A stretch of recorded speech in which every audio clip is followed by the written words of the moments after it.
Bueno, ahora sí, buenas tardes a todos, bienvenidos. Estamos en una sesión más del seminario sobre educación matemática. En esta ocasión nos acompaña el profesor Josué David Sánchez de CCH. Él nos va a hablar sobre encuentros matemáticos con Ionesco, Beckett y Calvino. Hablar un poquito de matemáticas y literatura. Pues muchas gracias, profesor Josué, por estar aquí y adelante.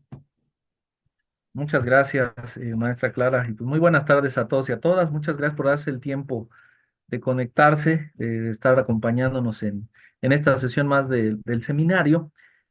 Y bueno, pues con las dificultades que tenemos en CCH, sabrán que tenemos un semestre difícil y al parecer también las facultades. Entonces, bueno, si están en esa situación en su plantel, pues les mando un abrazo.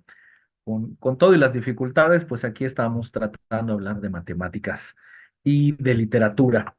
Y pues voy a platicarles así en en unas breves palabras como de qué irá esta charla.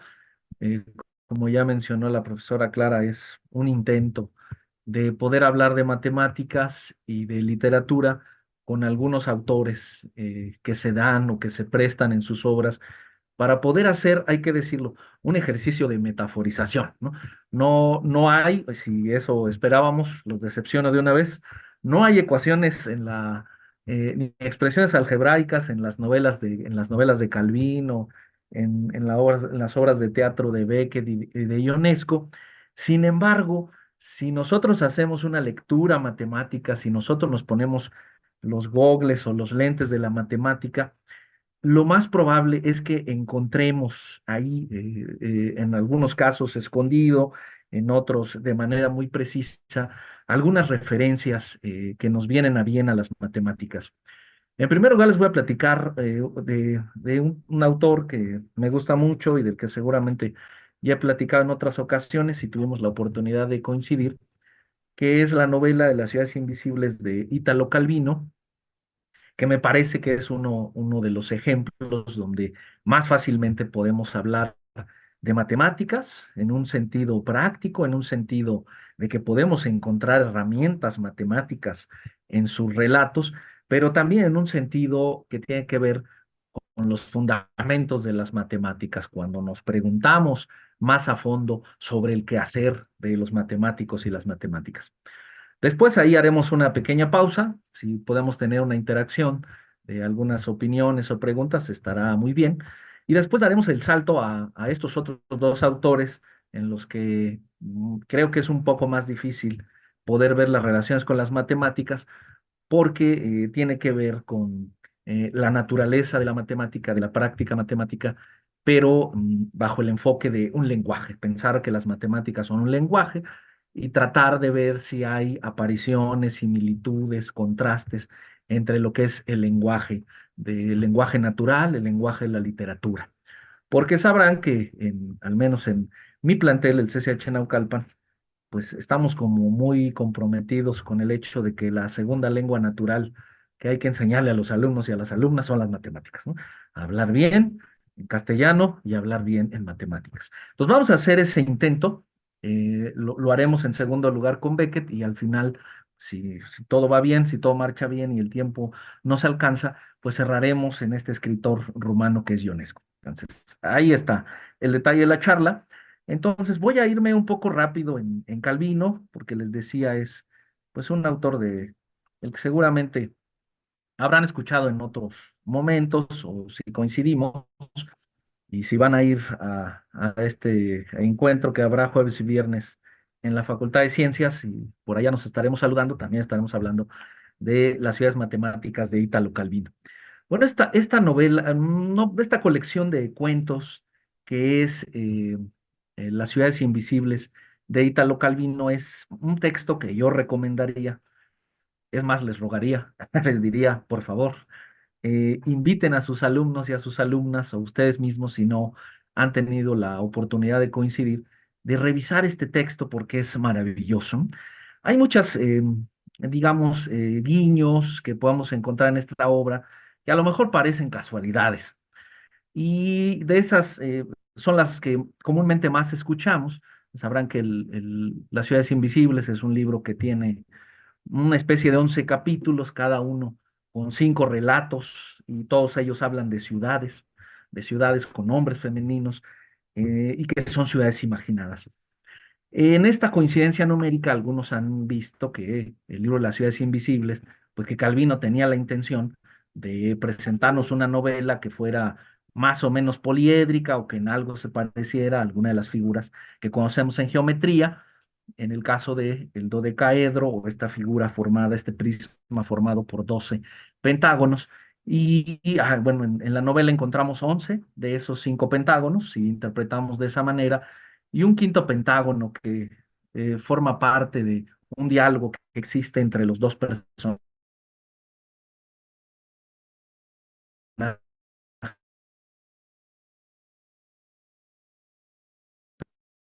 principales de cuántos son. Y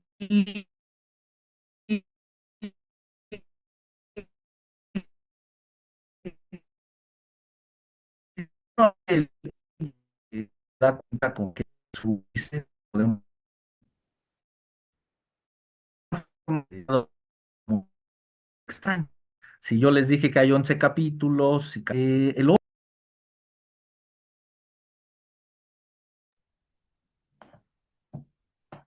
Ay, se salió el profesor.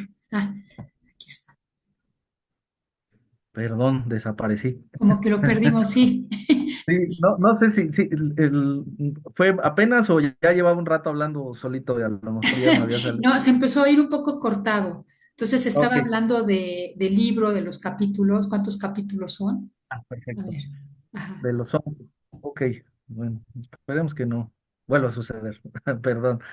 Sí, les decía que a lo mejor era una coincidencia que este libro tuviera 11 capítulos, cada uno de 5 relatos, como si fueran 11 pentágonos, pero a la hora que uno abre el índice y se fija cómo están ordenadas las ciudades invisibles, pues se da cuenta que no está el primer relato de la primera historia, del primer tema, no está el segundo relato del primer tema, y así hasta el número 5, y luego nos vamos saltando de tema en tema, sino que tiene un orden extraño: el primero del primer tema, el segundo del primer tema, luego el primero del segundo tema, el tercero del primer tema, un enredo total.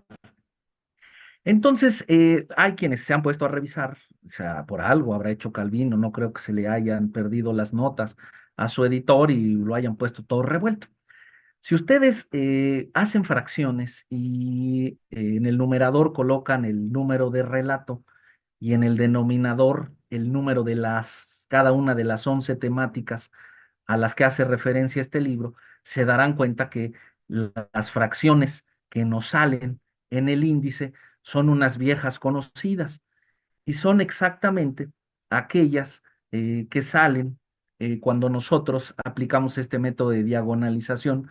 Si lo han de haber visto por ahí, que hay una manera muy ilustrativa de demostrar que todas las fracciones que existen se pueden contar, o que los números naturales, estos que conocemos, 1, 2, 3, 4, hasta el infinito, alcanzan para contar a las fracciones, y que por lo tanto hay tantos números naturales como fracciones, aunque nuestro sentido común pues pensara que hay más fracciones que números naturales. Y ese es uno de los guiños más bonitos con los que abre este libro de Italo Calvino, y lo cual nos hace pensar que a lo mejor sí, Las ciudades invisibles es un libro matemático. Como sabrán, si lo han leído, si no les platico, pues los personajes principales de esta novela, Marco Polo y Kublai Khan, tienen diálogos constantes. Y Marco Polo, que es uno de los súbditos favoritos de Kublai Khan, pues es un hombre muy imaginativo, muy viajerón, como que no le gusta estar encerrado en en las oficinas del reino, pero además es muy preciso en su imaginar y en su decir. Y razón por la cual el gran emperador Kublai Khan le dice: oye, mi reino es tan grande que yo ya he olvidado de qué ciudades está compuesto. ¿Qué te parece si tú me platicas, ya que eres muy viajero, de todas esas ciudades y cómo son las personas que las habitan, para yo refrescar mi memoria?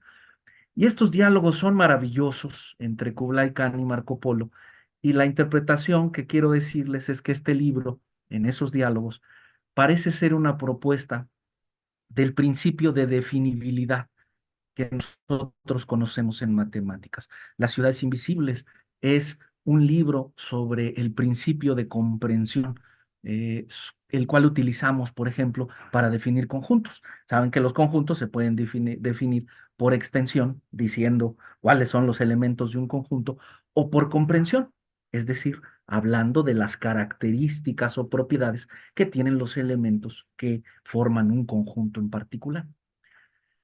Este libro les propongo que es un libro sobre la definibilidad, porque Marco Polo en cierto momento de sus diálogos con el emperador y contarle las ciudades que en efecto él ha dado porque le gusta andar mucho por la calle, decide cambiar de tema porque el emperador se aburre un poco y le dice, oye Marco Polo, ¿qué te parece si de ahora en adelante yo te voy a referir ciudades, te diré características, te diré tipos de personas que lo habitan, gobiernos, culturas, sistemas educativos que comparten las ciudades y tú me dices si existen o no? Es decir, en cierto momento de la charla, Kublai Khan lo que hace es algo parecido a lo que los matemáticos y las matemáticas en el siglo XX hicieron cuando creían que bastaba con hablar claramente, con definir coherentemente las cosas para que pudiéramos darle existencia a los objetos en matemáticas. Es decir, ser imaginativos racionalmente. Como saben, esa historia va mal, porque al inicio del siglo XX empiezan a emerger paradojas precisamente porque creemos que el principio de definir con el lenguaje matemático sin ningún límite no nos podría llevar a ningún callejón sin salida, pero lo cierto es que sí. Y esto sucede en este libro y además es muy bonito porque retrata con la historia de lo que hicieron los matemáticos cuando se emergen las paradojas, cuando los logicistas intentaron reducir las matemáticas a la lógica, a principios universales muy básicos y se dieron un tope en la cabeza y empiezan a surgir estas otras corrientes, como los formalistas y los intuicionistas, que vienen a opinar y a decir, no, mejor, ¿qué les parece si creamos sistemas formales? Es decir, una serie de principios muy básicos a partir de los cuales podamos deducir todo lo que existe. Eso ocurre en las ciudades invisibles y con esto pasamos al detalle de las ciudades, porque Marco Polo y Kublai Khan, los invito a buscar estos fragmentos en el libro, de repente crean sus propios sistemas axiomáticos para poder deducir todas las ciudades. No es necesario ir a pisarlas, no es necesario imaginarlas, sino que deduzcamos todas las ciudades que existen en el reino a partir de sistemas axiomáticos. Y ahí lo que tienen en pantalla son los dos modelos de axiomas que proponen los dos personajes, haciendo una alusión completamente equivalente a lo que ocurrió en el proceso de la formalización de las matemáticas. La primera de ellas dice, lo leo rápidamente, y sin embargo he construido en mi mente un modelo de ciudad del cual se puedan deducir todas las ciudades posibles. Encierra todo lo que responde a la norma. Como las ciudades existentes se alejan en diferente grado de la norma, me bastará prever las excepciones y podré definir así las ciudades. Fíjense que Marco Polo dice, yo también he pensado en un modelo de ciudad del cual deduzco todas las demás. Es una ciudad hecha solo de excepciones, de exclusiones, de contradicciones, de sinsentidos. Si una ciudad es absolutamente improbable, disminuyendo el número de elementos anormales, aumentan las posibilidades de que esta ciudad exista. Con mucho esfuerzo, un esfuerzo literario, porque dirá usted es muy mañoso, maestro, no ha escuchado ni siquiera la palabra matemáticas, y ya usted está diciendo que Las ciudades invisibles es un libro sobre la historia de la fundamentación de las matemáticas. Pero si hacemos ese esfuerzo literario, podemos ver que en algo se asemeja la historia de las matemáticas con la historia de este diálogo entre estos personajes. En ella podemos encontrar ciudades y digamos esto será como la parte que podemos encontrarle alguna utilidad pedagógica en nuestras clases, porque hay ciudades muy bonitas que nos invitan a pensar principios matemáticos. Los voy a detallar de manera muy rápida.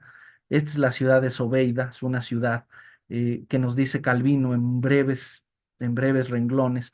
Es una ciudad nudo cuyas calles fueron trazadas siguiendo la trayectoria de una mujer que fue perseguida y nunca alcanzada en el sueño común que experimentaron los fundadores de esta ciudad.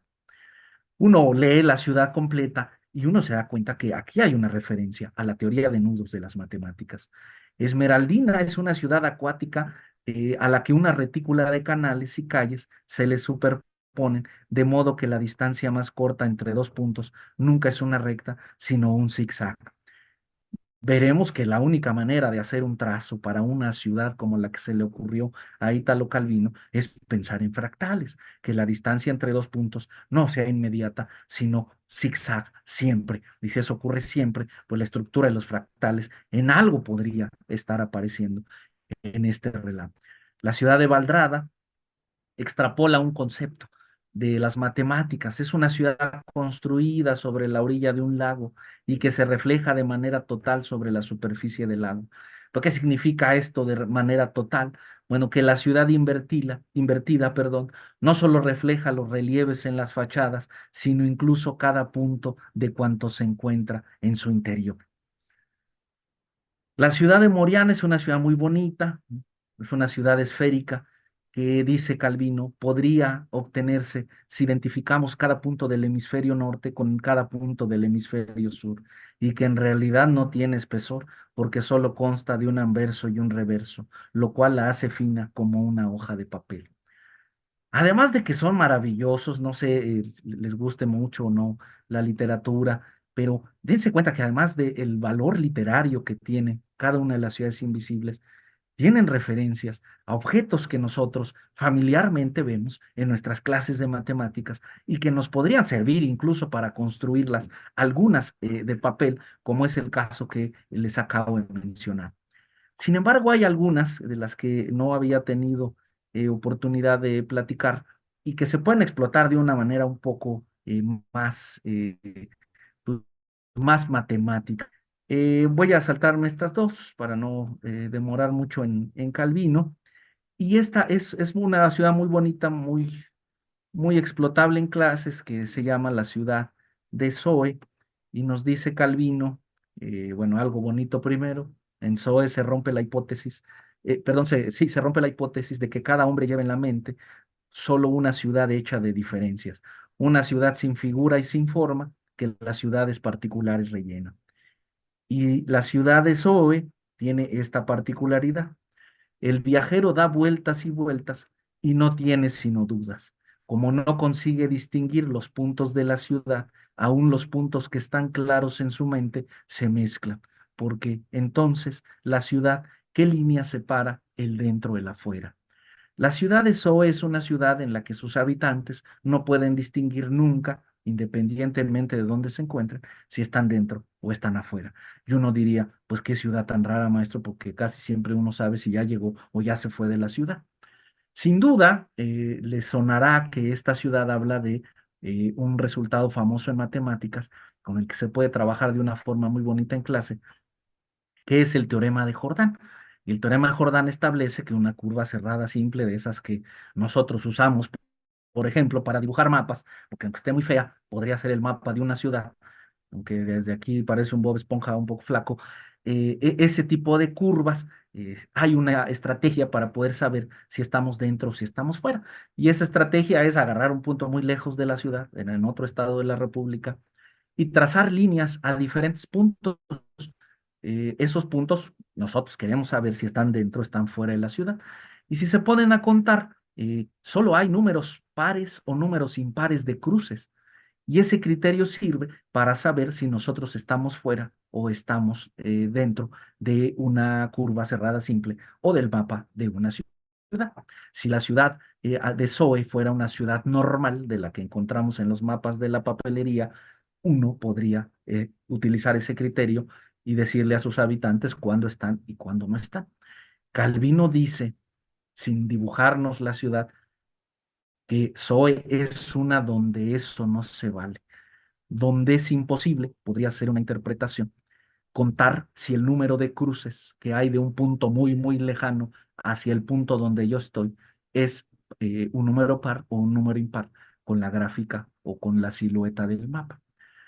Y aquí hay una que se les ocurrió en algún curso en el que estamos platicando de las ciudades invisibles, que podría ser que la ciudad de Zoe fuera un peine, pero un peine modificado, un peine con un número infinito de dientes, porque solo con un número infinito, con un número infinito de dientes, eh, sería imposible contar de manera exacta o de manera precisa si hay un número par o un número impar de dientes.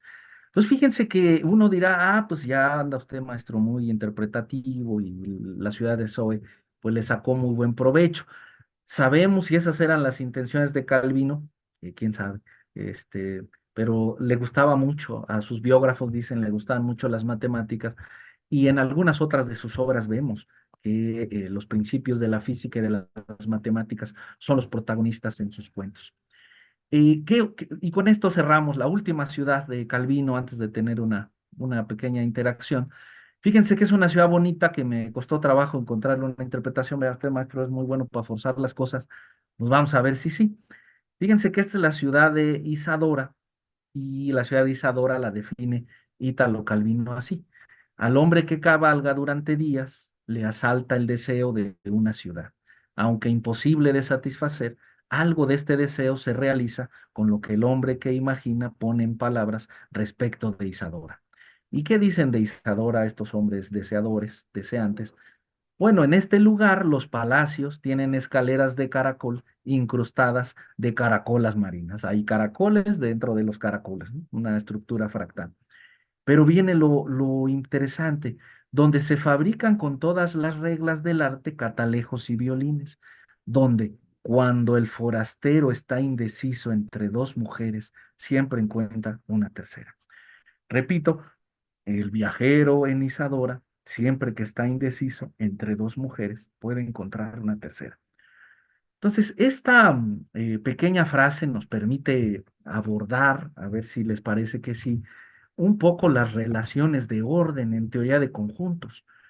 Pensar que cada vez que yo tengo un conjunto de elementos, en este caso en la ciudad son los elementos mujeres, y que siempre haya una manera de poder compararlas en la elección que tienen hacia ellas. Y uno dirá, pues uno está acostumbrado a que las cosas sean muy, las relaciones de orden sean muy bien portadas. O sea que cuando hablamos de matemáticas, pues que los números siempre sabemos quién es más grande que el otro o si son iguales, ¿no? Eso se llama tricotomía en matemáticas. Y este relato de Italo Calvino nos invita ver si podemos encontrar maneras en que eso no fuera posible.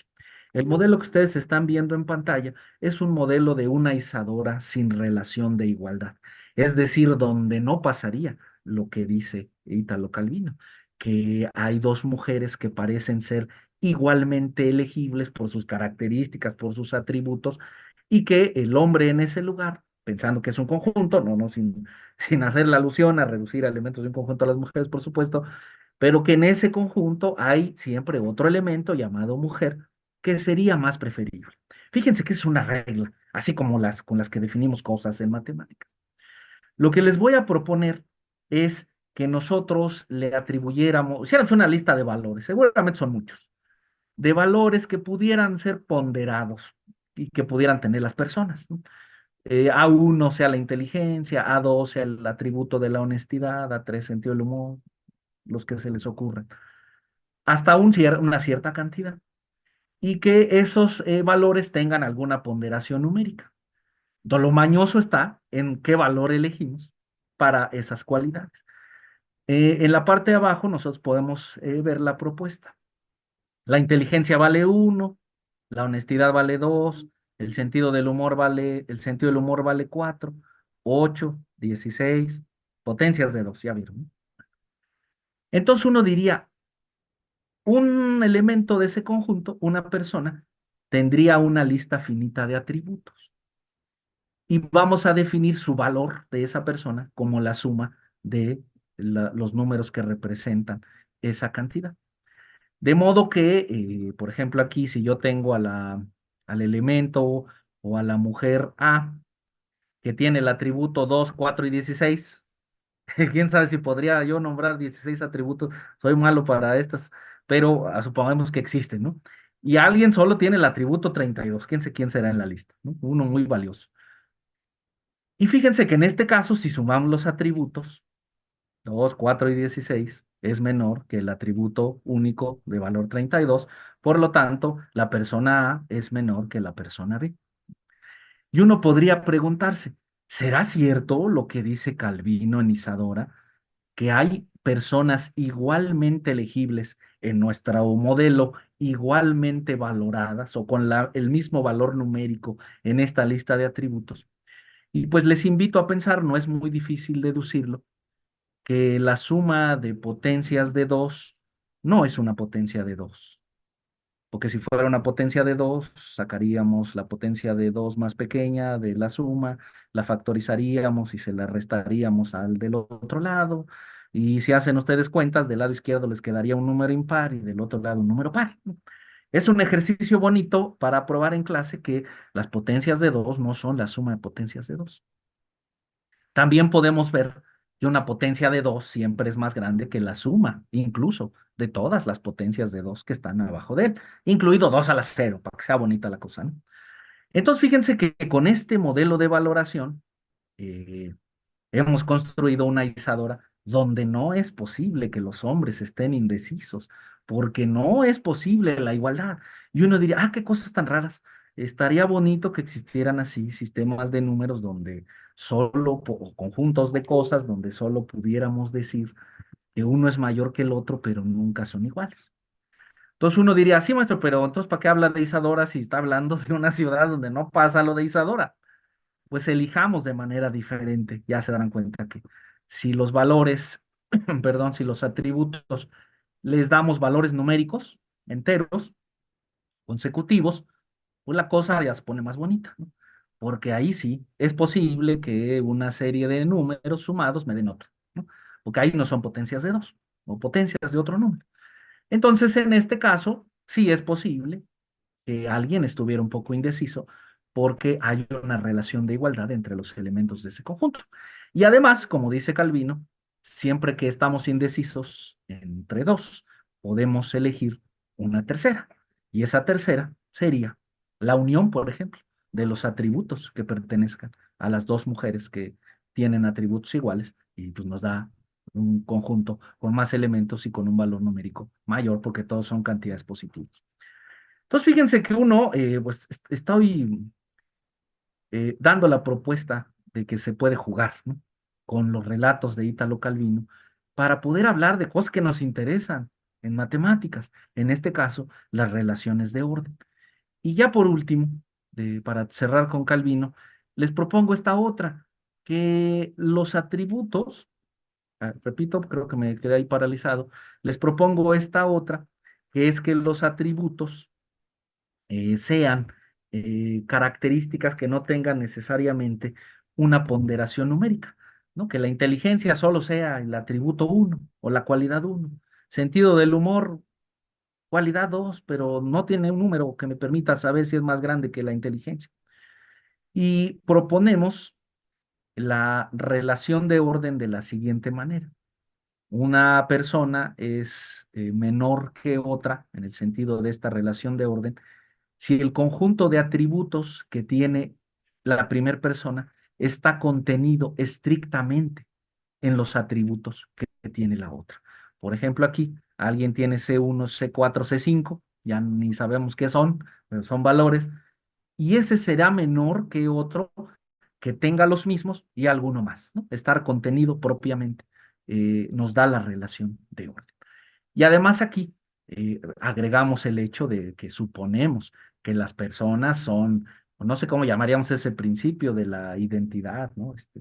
Que la gente es única, ¿no? Así como andamos diciendo siempre en Facebook, de que no hay dos personas que tienen la misma lista de atributos, porque si tuvieran la misma lista de atributos, de acuerdo a un principio muy discutible en matemáticas que se llama la identidad de los indiscernibles, que creo que se le debe a Pascal, si dos cosas tienen, eso lo sabemos en conjuntos, si dos conjuntos tienen los mismos elementos, son iguales.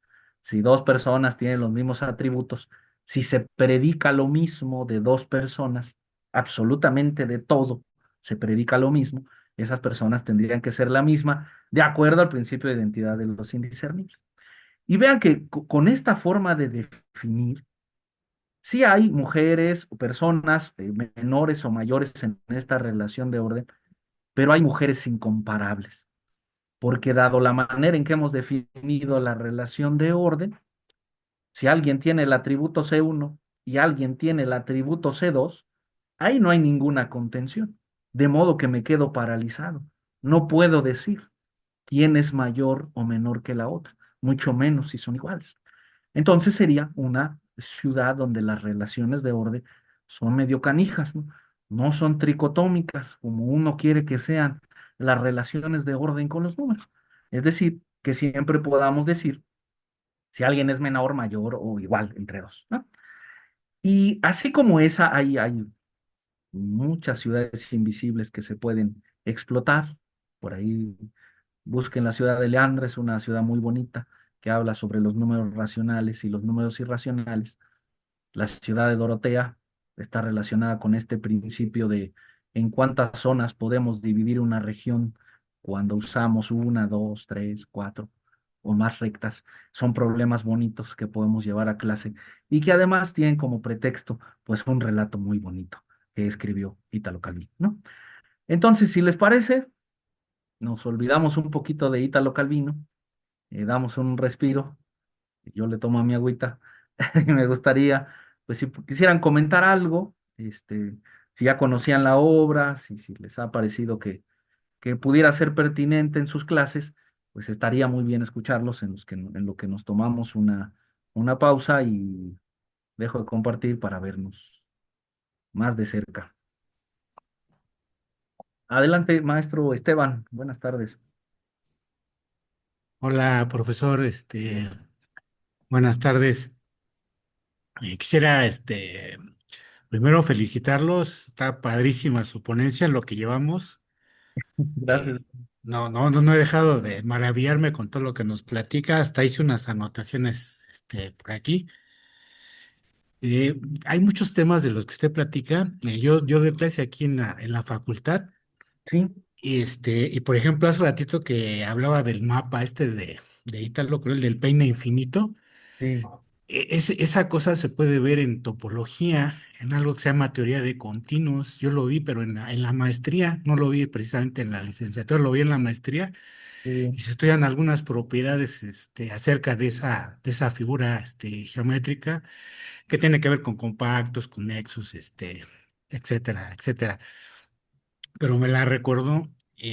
También le quería preguntar sobre el teorema de Jordan que nos mostró hace ratito. Sí. Y el punto L desde donde se busca conectar con las dos ciudades, y el número par indica que está, me parece, fuera y Bueno, impar dentro, algo así. mm, ¿Ese punto se puede colocar en cualquier parte o tiene que ser en alguna parte estratégica?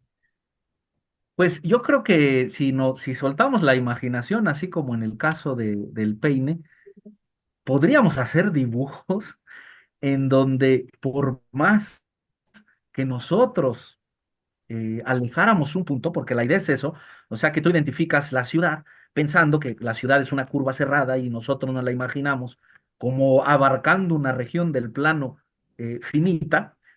Entonces, fíjense que esa estrategia funciona pensando que nos podemos alejar mucho.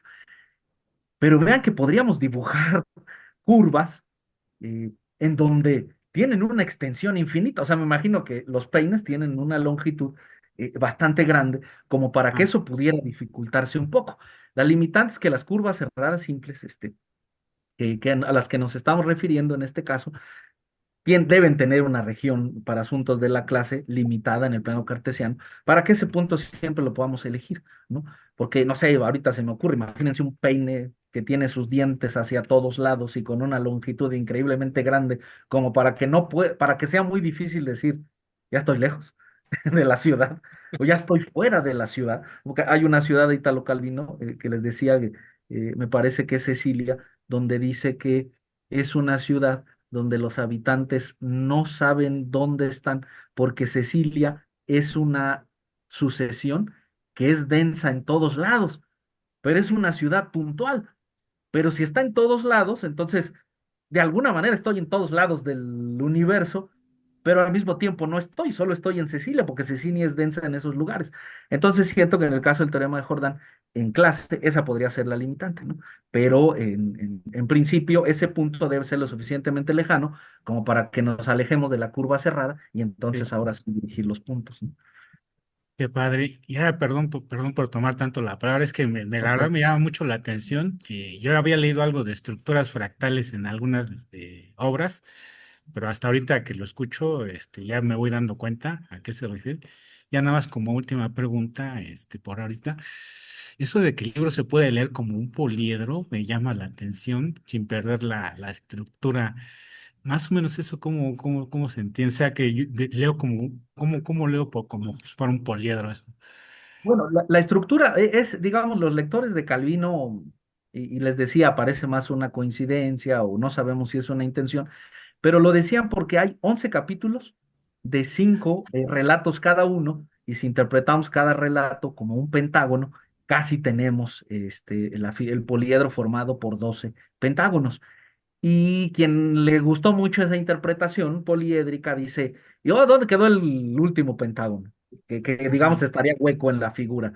Y ese pentágono son precisamente los 5 relatos, las 5 intervenciones que hay entre los dos personajes, entre Kublai Khan y Marco Polo, porque ellos tienen su diálogo aparte y luego viene el detalle de las ciudades, sin que parezca que es Marco Polo o no se puede saber si es Kublai Khan el que está relatando cada una de estas ciudades.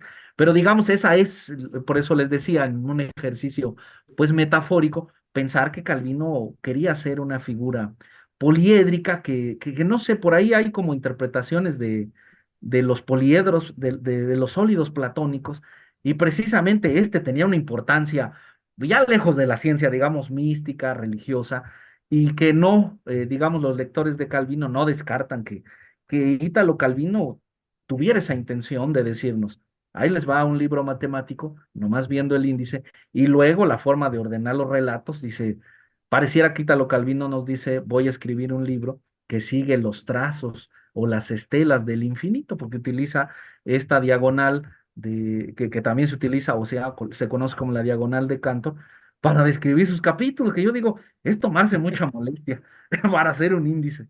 Está padrísimo. Está muy padre, profesor. Gracias, gracias.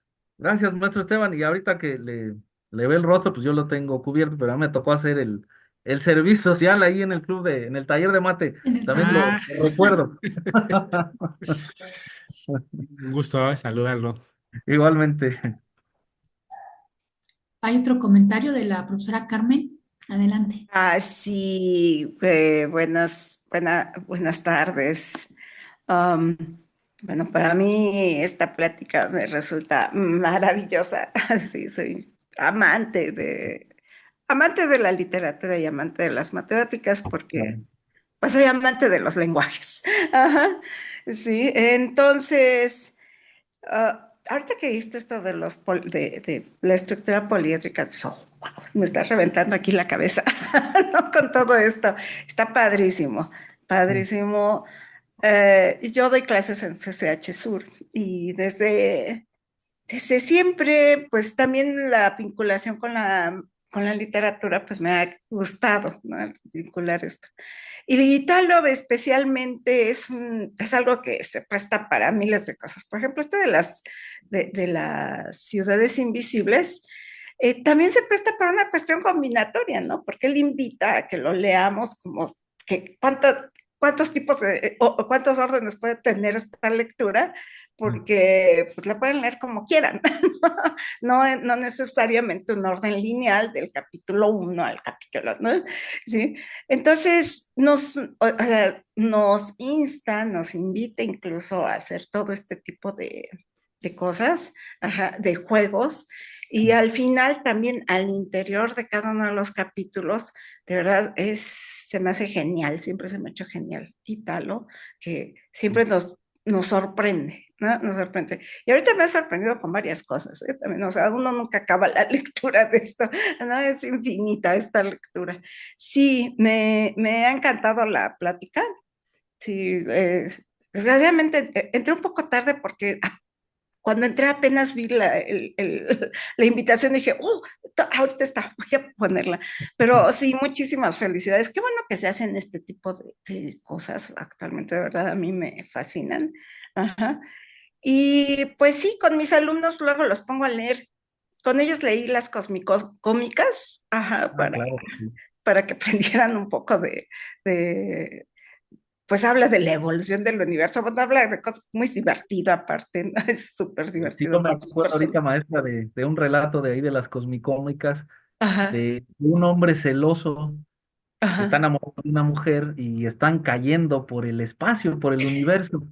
Y él dice, qué bueno, y además está enamorado de él, no, creo que no son novios, ya me acordé, no son Ajá. novios, está enamorado de ella, y empieza a decir, pero seguimos rutas paralelas en nuestra caída. Lo más probable es que nunca lleguemos a juntarnos.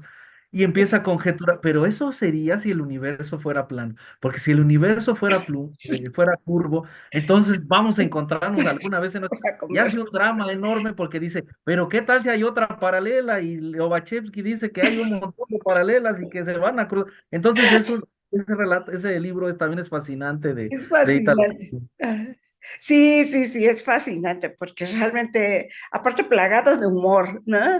Sí, En toda su extensión. Igual, y bueno, para mí Las ciudades invisibles pues es un un libro. poema, ¿no? Pero porque cada ciudad aparte es tan evocativa y al mismo tiempo es tan rico cada uno de los cuentos que pues, yo podría hacerse un seminario completo de todo esto, ¿no? Podría hacerse todo un seminario y sacar unas cosas, pero interesantísimas, ¿no? Sí, alrededor de esto. Si lo hacen, me invitan, por favor. Sí, no, muchas felicidades. Realmente estoy Gracias, muy contenta, sí, escuchando esto. Muchas gracias. gracias, gracias. Bueno, muy bien, pues ahorita que decía la maestra Carmen que se confesaba no solo fan de Italo Calvino, sino de el estudio de los lenguajes, siento que lo que viene le va a gustar todavía más, maestra. Me voy a apurar porque no, tampoco quiero que estemos mucho tiempo, pero vamos a ver que es un autor que uno puede disfrutar por muchas cualidades literarias, es un gran dramaturgo, pero que en algo tiene que ver con las matemáticas, aunque sea de una forma un poco más oscura, les decía Italo Calvino. Nosotros escuchamos teoremas, resultados, herramientas que nos son muy claros, pero en Samuel Beckett y en otros dramaturgos como es Ionesco, que a lo mejor dejamos para la que sigue, eh, eh, hablan acerca del quehacer de las matemáticas como un lenguaje, explorando su propio lenguaje. Y entonces vean que en esta imagen, bueno, les he tratado de reunir pues a un autor del cual se tiene una hipótesis, una propuesta más o menos conocida, sobre todo en el mundo de la literatura y de la filosofía, que lo conecta mucho con un personaje que para nosotros, los matemáticos y las matemáticas, es de mucho interés, y los maestros y las maestras, que es Kurt Gödel, ¿no? Que es así como el Kurt Cobain de las matemáticas, no lo sé, ahí su artista favorito.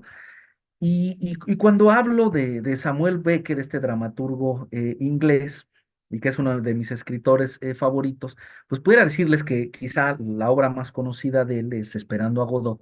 También, por favor, léanlo alguna vez o véanlo puesta en escena, que es lo genial de la literatura dramática.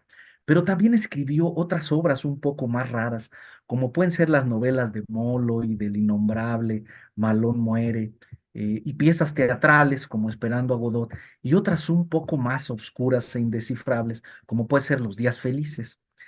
Y generalmente este autor, bueno, se le ubica o se le centra dentro del teatro que se conoce como el teatro del absurdo. Imaginarán, o quienes lo hayan leído recordarán que la escritura de Beckett es bastante sombría, es profundamente pesimista, pero también es de una erudición inigualable, como Calvino, y la conexión, y es la que quiero proponer, es que sabrán que si hay un teatro del absurdo, el absurdo en matemáticas es una estrategia de demostración matemática, y por ahí trataremos de enlazarlos. ¿Cómo lo podemos enlazar con Gödel, que es el otro personaje importante? Bueno, al igual que en la obra de Italo Calvino, hay cosas que parecen coincidencias entre estos dos personajes, que a lo mejor no les hacemos mucho caso, pero es digno mencionarlas. Estos dos personajes pues, nacen el mismo año, en 1906. Ambos pertenecen a las tradiciones de pensamiento importantes de su época. Recordemos que Kurt Gödel asiste al Círculo de Viena, se forma con los grandes pensadores de ese momento de efervescencia, y por su parte Samuel Beckett también se vuelve discípulo del gran maestro irlandés, un paisano suyo, eh, eh, este, y que escribió esta obra también ilegible. Bueno, no, sí se puede leer, pero es muy pesada, muy densa, del Ulises de James Joyce. Se hace novio de la hija de James Joyce. Ella se enamora mucho de él y él le confiesa un día: yo nada más quería ser tu novio para ser discípulo de tu papá, que es quien me interesaba. Entonces ambos se forman en tradiciones muy importantes en la literatura y en las matemáticas, pero además comparten algo que es un temazo que yo creo que deberíamos abordar en algún momento, que es la locura en las matemáticas o las enfermedades mentales, porque ambos tienen estos padecimientos. Saben, Kurt Gödel sufría paranoias de envenenamiento, solo cuentan las malas lenguas que solo comía lo que le preparaba la mujer a la que él quería, y se muere antes, y entonces él pues parece que se deja morir un poco de inanición porque desconfía de que quieren envenenarlo. Samuel Beckett anda por las mismas, teniendo alucinaciones terribles, paralizando su obra, y ambos tienen una situación económica muy precaria pese a su trascendencia. Pero digamos, estas conexiones podrían ser un poco incidentales, pero en cuanto a lo que implica su obra, pues vamos a proponer que ambos llegaron a conclusiones semejantes respecto a los lenguajes que cada uno manejaba, el de la literatura y el otro, el de las matemáticas. Y bueno, pues imaginarán que el punto de partida pues son estos teoremas conocidos de Gödel, los cuales vamos a mencionar superficialmente, y que nos ofrecen una idea de cómo está limitado el lenguaje de las matemáticas, y que tratan sobre dos características que son cruciales y que bajo ciertas circunstancias parecen ser incompatibles, porque tener una nos cuesta la otra. Y habrán escuchado, estoy hablando de estas características de la completud y de la consistencia, que uno esperaría que todo lenguaje, en particular el de las matemáticas, tuviera muchas características, muchas cualidades, pero estas dos son muy importantes. El primero de ellos, el de la completud, nos dice algo así como que en nuestro lenguaje deberíamos tener la capacidad para decidir cuándo es verdadero y cuándo es falso. Y cuando hablamos de la consistencia, hablamos del hecho de que si reconocemos que hay una serie de principios básicos que en matemáticas llamamos teoremas, o a lo mejor en el lenguaje de la literatura o del lenguaje natural, pues hablaríamos de las reglas gramaticales, no nos llevaran a disparates, que nuestros principios fueran consistentes, que aquello que hace nuestra teoría no nos llevara a disparates, como que algunas reglas gramaticales de las cuales estamos muy seguros y conscientes, de repente nos empezara a producir palabras que tienen tres acentos, o no sé, disculpen que no puedo hablar de gramática, pero cosas que en el lenguaje de la gramática fueran verdaderos disparates. Y Kurt Gödel, eso nos dice un poco. Pensar en la completud nos cuesta la consistencia, y pensar en la consistencia nos cuesta la completud. Es decir, estos dos principios como que se contraponen. Y no sé si les parezca, seguramente han escuchado, pero los teoremas de Gödel son de esos sombríos que yo les llamo de los imposibles, porque se parecen a otros principios que aparecen, por ejemplo, en la física. Ahorita que hablábamos de las cosmicónicas, este principio de incertidumbre de Heisenberg habla de una oposición semejante, no sé si les parezca. O conocemos la velocidad de una partícula o conocemos su posición. Si ganas en una, pierdes la otra, pero no se pueden tener ambas. Y algo semejante ocurre con un teorema que se llama el teorema de Bell en física, que es un poco más indescifrable porque trata de la mecánica cuántica, y ya la mecánica cuántica se parece al psicoanálisis lacaniano, que dice que uno estudia a profundidad a Lacan cuando no lo entiende, y uno diría: "Ah, eso suena a un disparate muy grande". Bueno, el teorema de Bell, que trata sobre la mecánica cuántica, y la mecánica cuántica es muy contraintuitiva, también ofrece esta oposición entre dos cosas que no podemos tener, que en el caso del teorema de Bell, pues es la localidad o la no localidad, lo que sea que eso signifique para términos muy específicos, y la posibilidad o la imposibilidad de poder conocer las características de un objeto. El teorema de Bell dice no existen las características de un objeto antes de ser miradas. Y uno diría, entonces, ¿qué diablos venimos a hacer el universo? Si lo que queremos es descubrir las características que tienen los objetos, y el teorema de Bell nos dice que en este universo que es no local, las características que debieran tener las cosas no las tienen los objetos hasta que los miramos. Una cosa que parece un disparate o es muy contraintuitivo. Y bueno, los teoremas de Gödel de eso tratan un poco, de acotar el lenguaje, y seguramente habrán escuchado también de ellos. El primero dice esto, tiene que ver con la completud, que hay sentencias verdaderas por su contenido, pero que no son demostrables. Gödel establece una distancia entre ser verdadero y ser demostrable. Los griegos estaban seguros que si demostrabas algo, a lo que tenías que llegar era verdadero. Pero Gödel dice el camino contrario es desafortunado, porque hay cosas que son verdaderas y en el lenguaje de las matemáticas no tenemos la forma de poder decir, argumentar, convencer a la gente de que eso es verdadero, de por qué es verdadero o es falso.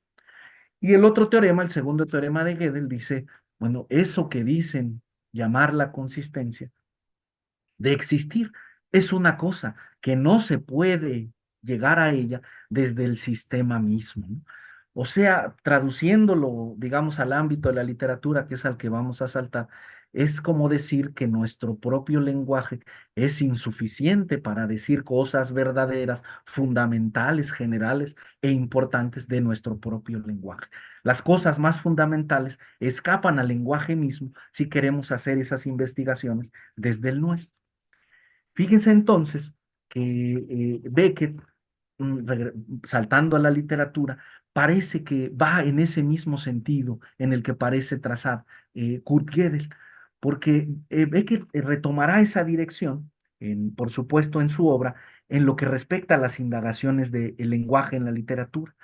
Y irá en contra de una tradición que, por ejemplo, el filósofo que tenemos en pantalla, que se llama Jacques Derrida, llamará el mito del objetivismo, que no es algo muy descabellado y es muy triste que no sea así, porque el mito del objetivismo dice que en pocas palabras eh, se propone la existencia de una realidad objetiva y además se afirma que hay una herramienta que tiene la capacidad para producir verdades objetivas acerca de esa realidad.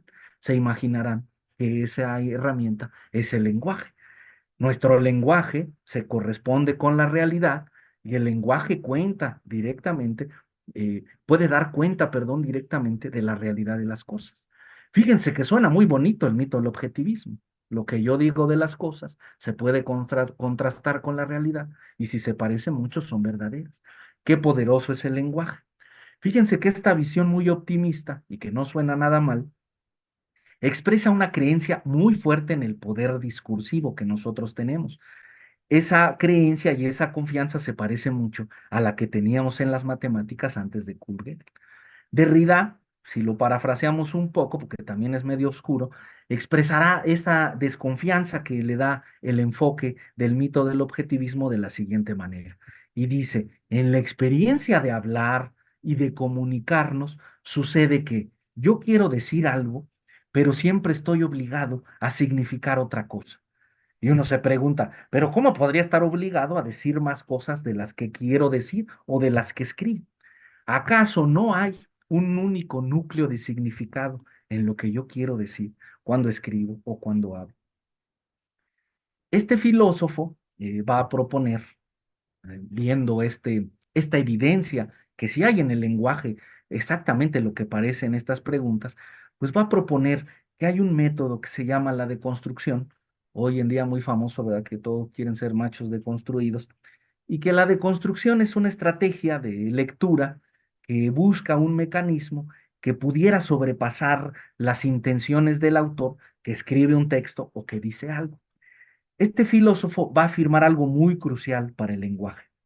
En lo que decimos o escribimos siempre hay ambigüedades y metáforas. Y nos dice algo todavía peor. Estos deslices que nosotros aparentemente tenemos no son un defecto del lenguaje. No es que seamos mal hablados o mal escritos. Por el contrario, parece ser que esa es la esencia del lenguaje, que nosotros queremos decir algo y la persona que nos escucha, con la que interpelamos, puede entender otra cosa. El lenguaje, por más consciente, por más elaborado, por más formalizado que lo tengamos, siempre estará lleno de equívocos y desviaciones. Uno podría preguntarse lo mismo que hizo Kurt Gödel del lenguaje natural, del lenguaje de la literatura. El lenguaje con el que hablamos y escribimos, ¿será consistente?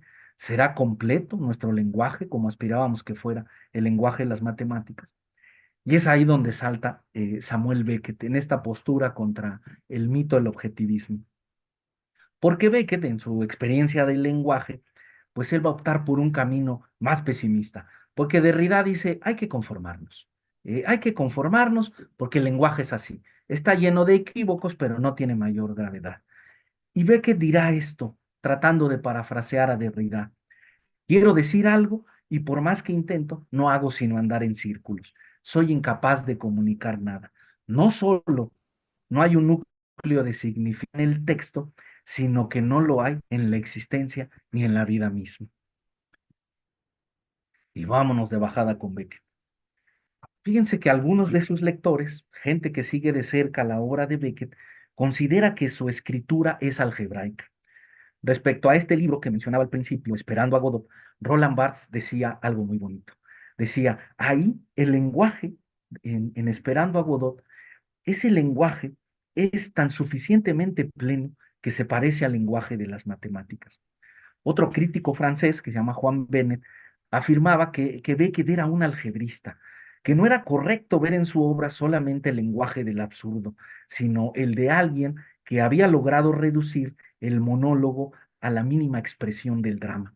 Fíjense cómo estos críticos están utilizando, ¿no? Cómo los lectores de Beckett utilizan estos términos matemáticos para referirse a una obra muy especial.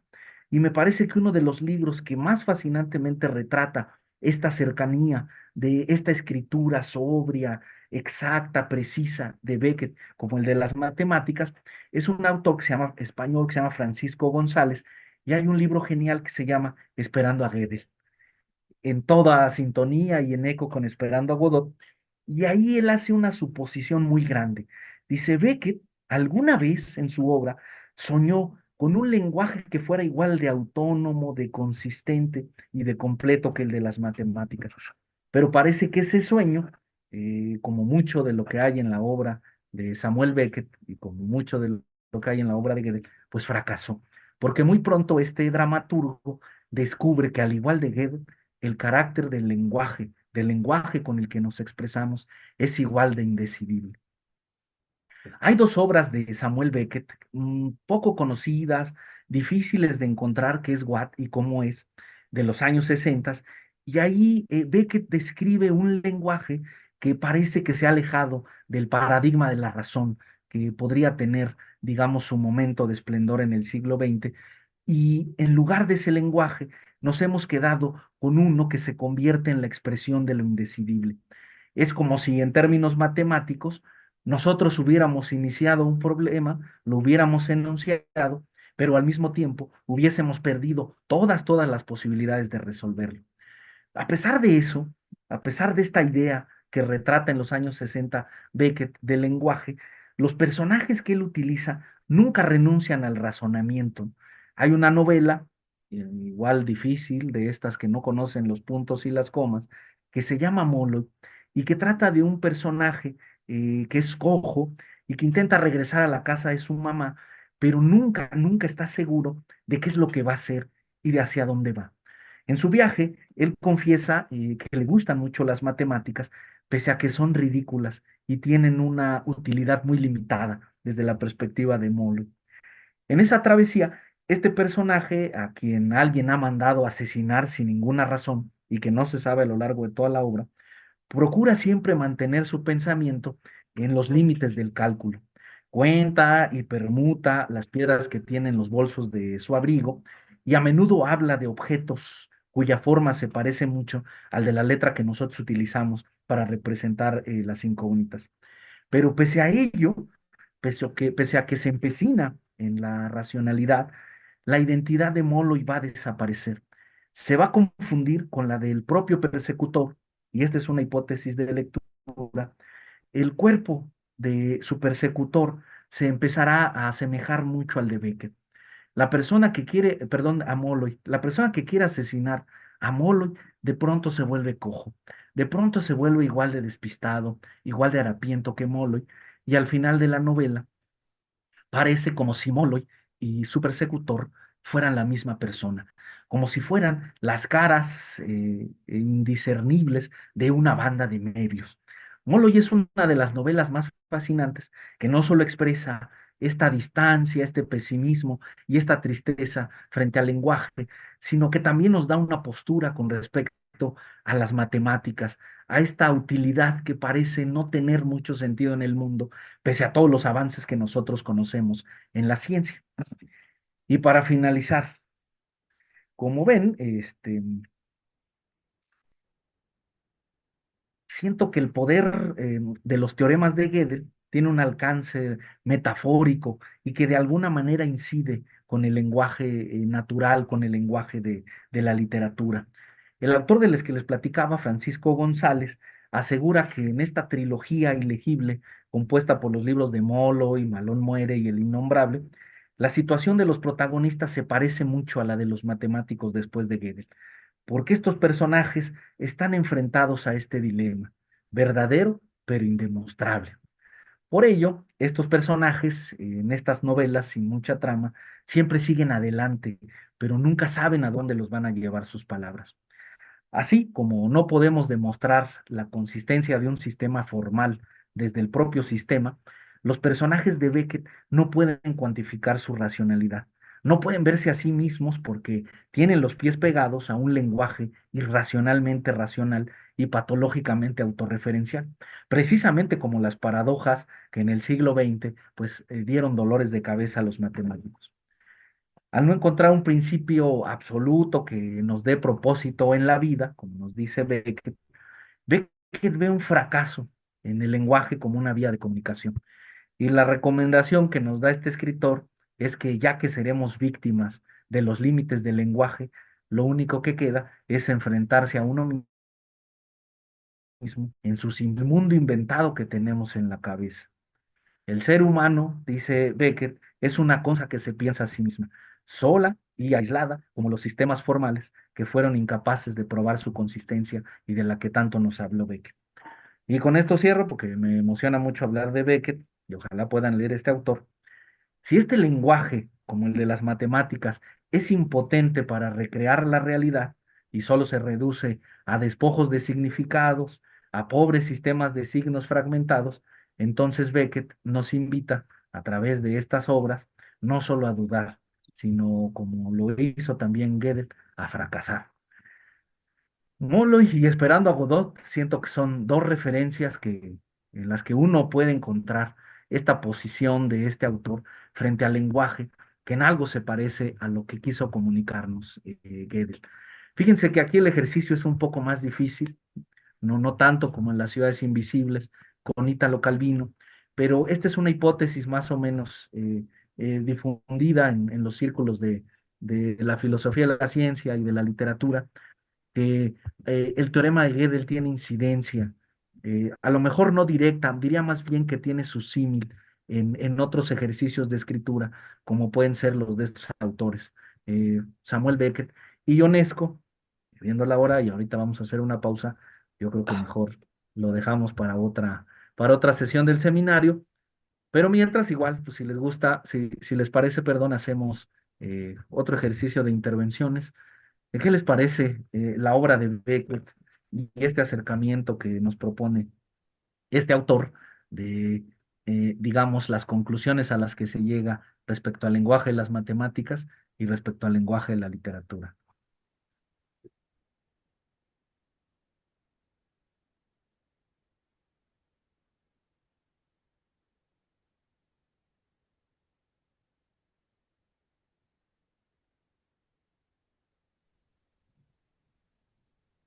A ver, la maestra Carmen, Carmen. vi que hay comentarios en el chat, pero a ver, adelante, maestra Carmen. Sí, sí, sí. Si quiere, bueno, es que yo puse un comentario en el chat, ajá, de exactamente de esta insuficiencia del lenguaje, ajá, que existe. Bueno, es, es todo un- una situación de estudio porque efectivamente el lenguaje es insuficiente. Pero estaba leyendo un libro, o sea, lo de Beckett, lo de Gödel. Bueno, sí, lo de Gödel, yo digo que sí impactó totalmente también la parte del lenguaje, ¿sí? Al presentar estas premisas, ¿sí? Y decir, a ver, pues, ¿qué van a hacer con ellas? ¿Sí? ¿No? Y bueno, que puso en jaque, ¿no? Todo un cuerpo, ¿no? De conocimiento. Entonces, Beckett, pues también toma esto, bueno, al final eh, todo esto va, bueno, yo pienso que toda la cultura se va siempre mezclando, ajá, y tomando los temas de una forma y de otra. Pero actualmente tenemos otro problema con lo del lenguaje, de toda esta situación, porque tenemos ahora a la IA. Ujú. Y la IA pues ahí hay una mezcla entre los prompts de la que está siendo alimentada y la forma en cómo construye el algoritmo. Ajá. Sí, entonces yo quería saber tu opinión al respecto de esta situación con la IA y que también tiene que ver con la situación que plantean estos dos autores, ¿no? De alguna forma. Sí, Pues esa sería em, mi pregunta. dice que gracias, maestra.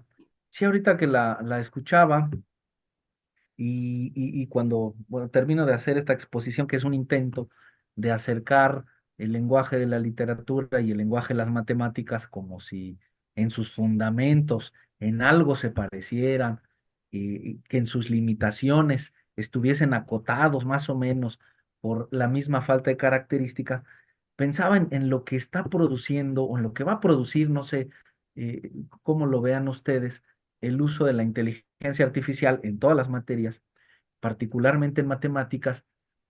Y yo, digamos, evidentemente es una herramienta maravillosa, me gusta ponerme a platicar con ChatGPT, sobre todo cuando leo algo de literatura y trato de hacer conexiones con las matemáticas o con otras disciplinas, pero me doy cuenta que una de los, digamos, de las repercusiones del uso de la inteligencia artificial es que viene a menos nuestras capacidades interpretativas. Porque lo que traté de platicarles el día de hoy es un ejercicio que si no se cuenta con estas habilidades de hacer, de buscar semejanzas o de enlazar cosas que aparentemente están muy distantes, que es lo que hace la interpretación, pues sin duda nosotros leeríamos Las ciudades invisibles, las Cómicas y otras novelas importantes sin que pasara por nuestra cabeza que pudieran estar relacionadas con otras disciplinas. Y me parece que esta capacidad interpretativa, que a lo mejor uno pensaría que es más propia del castellano, de nuestra lengua natural, pues en realidad en las matemáticas también la tenemos mucho. No sé si les parezca, pero la capacidad de interpretación es crucial en la resolución de problemas matemáticos. Y me refiero a la resolución de problemas, yo divido los problemas de matemáticas en problemas literales y en problemas interpretativos. Los problemas literales es que vemos un triángulo, la base mide 5, la altura mide 8 y puedo saber cuánto vale la hipotenusa. Es un problema, yo diría que ni es un problema, digamos, es un ejercicio donde literalmente debemos aplicar el teorema de Pitágoras para saber cuánto vale la hipotenusa. Pero hay problemas en donde la regla o las reglas que tenemos parecen no adecuarse a la situación que nos plantea el problema. Y tenemos que transformar ese problema en otra cosa, en geometría, haciendo trazos auxiliares, en teoría de números o en álgebra, transformando las expresiones para que se conviertan en expresiones más amables que puedan resolverse de una manera diferente. Y me parece que esta facultad interpretativa es decir, de leer una cosa y tener la posibilidad de encontrarle otros sentidos, es algo que nos está cortando el mal uso de la inteligencia artificial. Porque yo les digo, se puede platicar sí, muy bien con la inteligencia artificial cuando uno tiene muy claro qué está buscando, pero cuando no hay esa mediación y solo estoy tratando de lidiar con las evaluaciones en clase y necesito investigar acerca de esto y no pasa por mí, creo que estamos perdiendo la posibilidad de desarrollar esta facultad de nuestras dos lenguas naturales, que es el lenguaje natural, el lenguaje hablado y el lenguaje de las matemáticas. Entonces yo siento que ese es uno de los grandes peligros que pudiera tener el uso de la inteligencia artificial y también a lo mejor para los maestros y las maestras, que no nos olvidáramos que los grandes problemas de matemáticas son problemas interpretativos, ¿no? Son problemas que exigen que la perspectiva del resolvedor de problemas aparezca y no solo la ejecución de una regla, ¿no? Wittgenstein, creo que en la primer parte de su obra, en la del Tractatus, hablaba precisamente de la interpretación en matemáticas y decía, la interpretación en matemáticas es sustituir una regla por otra, es que un problema de geometría yo pueda resolverlo desde el punto de vista del álgebra, o viceversa, que un problema álgebrico pueda yo adaptarlo a otra regla, que una regla sustituya a otra. Y me parece que esa es una facultad importantísima y, repito, pues que pudiera estar peligrando en estos momentos. No sé qué opinen acerca de eso.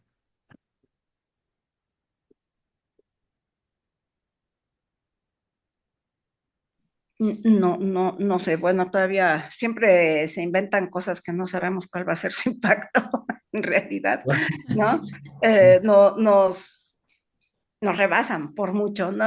Como que la tecnología va ahí caminando, quién sabe cómo, así. Ajá. Y nosotros andamos aquí tratando de cruzar al otro lado del camino, ¿no? Como la gallina, ¿no? Y todavía no aprendemos, ¿no? a hacerlo, ¿no? Pero bueno, sí, parte es eso, ¿no? La otra puede quitar muchas capacidades, pero también por otro lado, creo que hay una cuestión, estoy leyendo un librito que se llama Cálculo de Metáforas, exactamente, la confluencia de lengua y matemática en el siglo XXI se llama. Ajá. Y en este librito, pues plantea exactamente esa situación entre esta fusión del lenguaje y nuestro lenguaje y la matemática que se va a usar para poder alimentar esta cosa que es la inteligencia artificial, ¿no?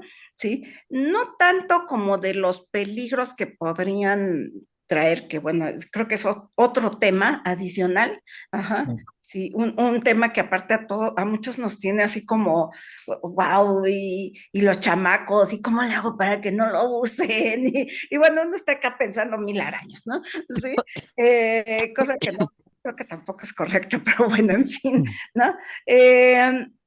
Eh, pero va más allá, ¿no? Es como exactamente esto, ¿cómo le hago? Porque hay problemas que el lenguaje no me es suficiente, o hay matemáticas que no me son suficientes para este problema, y entonces, ¿cómo los vamos a conjuntar? Y si la IA va a tener esa capacidad de poder encontrar a través de toda esta serie de cosas y de algoritmos y de prompts y de montones de cosas que se alimentan, de poder fusionar estos dos lenguajes para convertirlos en algo lo cual nos permite explicar muchísimo más cosas de las que podemos, porque hay veces que uno dice, no tengo palabras, no existe ni siquiera la palabra, ¿no? Para describir cosas, ¿no?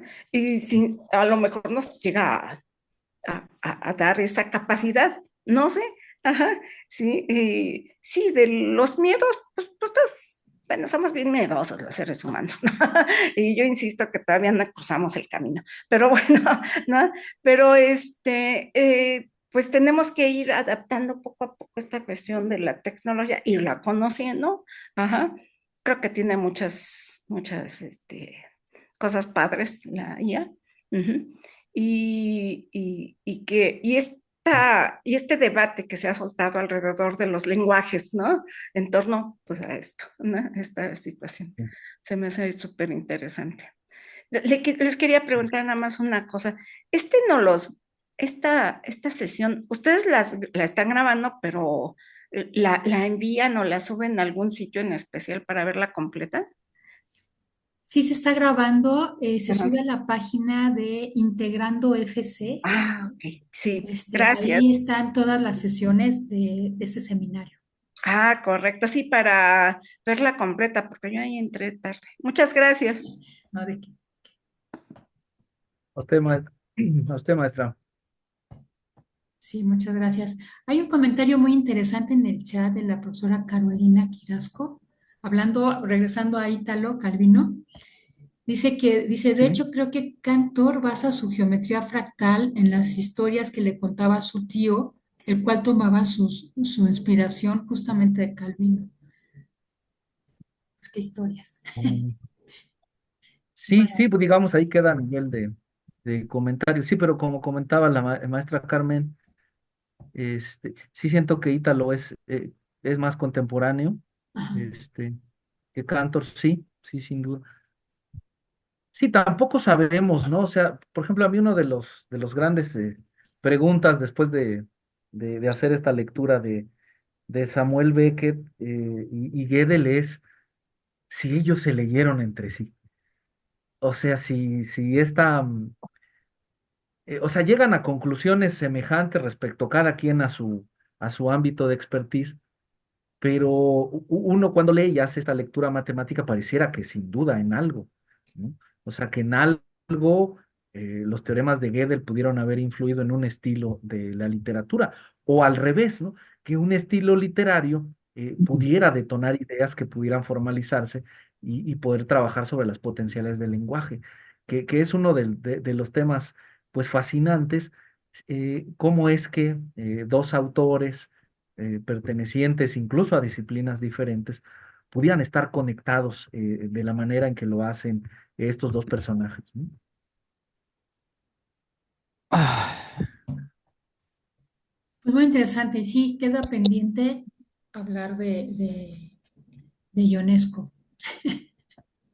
Sí, sí, por la duración de más o menos la Sí, sesión de sí, pero escenario, está muy hora 20. interesante. Sí que genial, Ionesco también, solo les digo, lean alguna vez o vean la obra de teatro La Lección, que es una obra que trata sobre una clase de aritmética y que termina en crimen. Es genial esa obra. La lección se llama.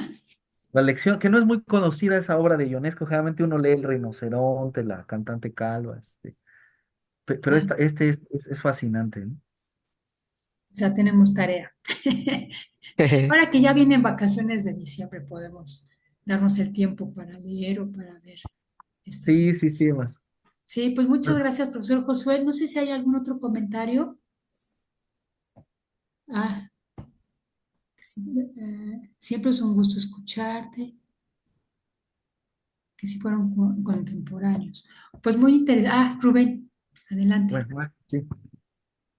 Sí, ya nada más, ahorita que estábamos platicando de el teorema de Gödel, aquí en la facultad, cuando llevan los chavos de nuevo ingreso, pues les damos una pequeña introducción a lógica. Ya se me ocurrió hasta una estrategia aquí, para trabajar con el libro de Beckett, el Derrida, ¿no? Se llama, persiguiendo a Godot. Quería preguntarte si tú, tienes alguna de estas estrategias que aplicas a tus grupos y si ocupas toda una hora, porque se ve que da para mucho, trabajar, por ejemplo, la parte de Gödel, o eres muy puntual cuando aplicas la estrategia. Esa es nada más para tener una Sí, referencia. sí, pues fíjense que yo pensando ya en las sesiones que hacemos en la clase, pues a quien más he utilizado es a Italo Calvino. En otro momento también en este seminario platicábamos del proyecto de paseos matemáticos que tenemos en Ciudad Universitaria. Yo aquí también una compañera de CCH Sur, la maestra Cecilia, colaboramos juntos. Y un paseo matemático, pues sí es un recorrido que hay retos en espacios abiertos, y, pues precisamente estuvo inspirado en esta obra de Italo Calvino. El proyecto se llama Ciudad Universitaria, una ciudad matemática. Y bueno, que la inspiración fue completamente literaria, o sea, decir, o sea, verdaderamente podemos hacer que los espacios públicos y sobre todo los espacios universitarios pudieran tener estos contenidos matemáticos de lo que tanto nos habla este Italo Calvino. Entonces, esa es yo digo que ese es un libro que se puede utilizar mucho en clase. Y en el caso de Beckett y Ionesco, no lo hemos aterrizado, digamos, en clases de matemáticas propiamente como una secuencia didáctica, sino lo hemos dejado a nivel de divulgación. Tenemos por acá en CH Naucalpan un programa que se llama Los Bibliotecarios de Babel. Y bueno, yo participo ahí, como soy el maestro de matemáticas, pues siempre le tengo que andar buscando a lo que leemos relaciones con las matemáticas.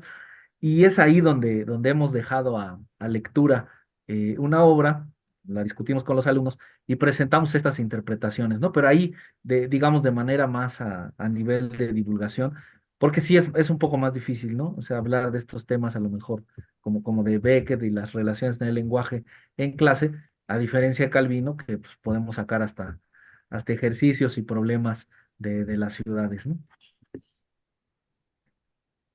Gracias, José. Muy bonito, ¿eh? Padre. Saludos, maestro, muchas gracias. Pues muchas gracias, profesor Josué. Y pues sí, nos va a platicar de la ciudad universitaria, una ciudad matemática, ¿verdad? Ahí en el encuentro. El Ahí viernes, sí, lo por allá profesor nos vemos. Josué.